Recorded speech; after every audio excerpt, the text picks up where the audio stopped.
இப்படி தமிழ்நாட்டின் 1087 சிவ ஆலயங்களை உள்ளடக்கிய சகஸ்ரலிங்கம் அம்சமாக அமர்ந்திருப்பது எந்த திருஅடி நீழலில் என்றால் ஒரு இலந்தை மரத்தின் நீழலில். அதுவே இந்த கோவிலின் தலவிருட்சமும் ஆகும். குருவுடன் சேர்ந்து இங்கே தரிசித்த போது இந்த இலந்தை மரத்தின் முன் நின்று கொண்டே நான் வணங்க என் முதுகிலே போட்டார்கள் ஒரு போடு. கீழே விழுந்து கும்பிடடா மடையா, இந்த நீழலில் யார் அமர்ந்திருக்கிறார் என நினைத்தாய்? மணிவாசகரடா மணிவாசகர் என முதுகிலே அறைந்த போதுதான் எனக்கு உரைத்தது. இது மரணமிலா வாழ்வு தரும் தலமும் இடமும் மரமும் என்று. அன்று கால் நீட்டி குப்புற வீழ இடம் இருந்தது, வணங்கினேன். இப்போது இடம் இல்லை. மரம் சுற்றி சிறு சிமெண்ட் சுவர், வேர்க்கம்பி வேலி, பின்புறம் இப்போது பிள்ளையார் புதிதாக எழுந்தருளி இருக்க கீழே விழுந்து எங்கே கும்பிட? கும்பிட வேணுமாயின் இடிக்கும் விநாயகரை கால் தட்டும். எனவே உட்கார்ந்து தியானம் செய்வதே உசிதம்.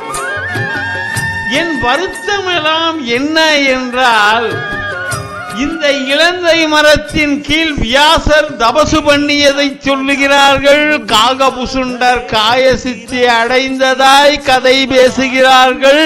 பானாசுரன் வந்து பூசித்ததை பகருகிறார்கள். மணிவாசகரை மட்டும் ஏன் மறந்து விடுகிறார்கள்?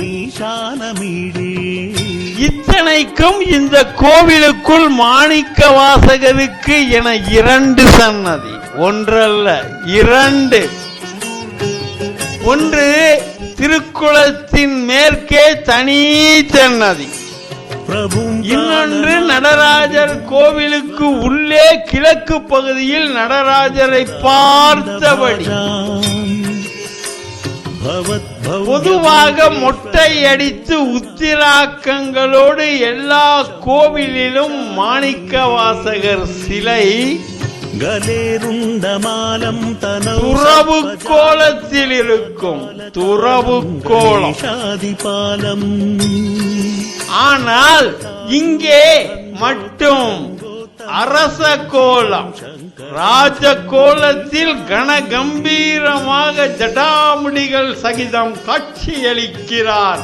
காது வளர்த்த தென்னவன் பிரம்மராயர் திருவாத ஊரர் என்கின்ற மாணிக்க வாசகர். எனவே கோவிலுக்கு ஒரு முறை அல்ல, பல முறை வாருங்கள். மாணிக்க வாசகர் தடம் பதித்த திருமண்ணை வெறியோடு தீண்டுங்கள். அவர் விட்ட மூச்சு காற்றை வாங்கி வைத்து தானும் சாவா நிலையில் இருக்கும் இலந்தை மரம் காணுங்கள். அதன் வாசம் சுவாசியுங்கள். இங்கே 1000 முனிவர்தம் உயிர் ஓட்டமும் அதிர்வும் குளத்தின் ஒவ்வொரு சொட்டு நீரிலும் சக்தியாய் ஜொலிக்கிறது. அதன் ஒரு சில துணிகளையாவது உங்கள் தேகம் ஏற்றுக்கொள்ள வேணும் என்றால் இந்த குளத்தில் குளிக்க கூட வேண்டாம், கால்களையாவது பதியுங்கள். வெறும் கால்களையாவது பதியுங்கள்.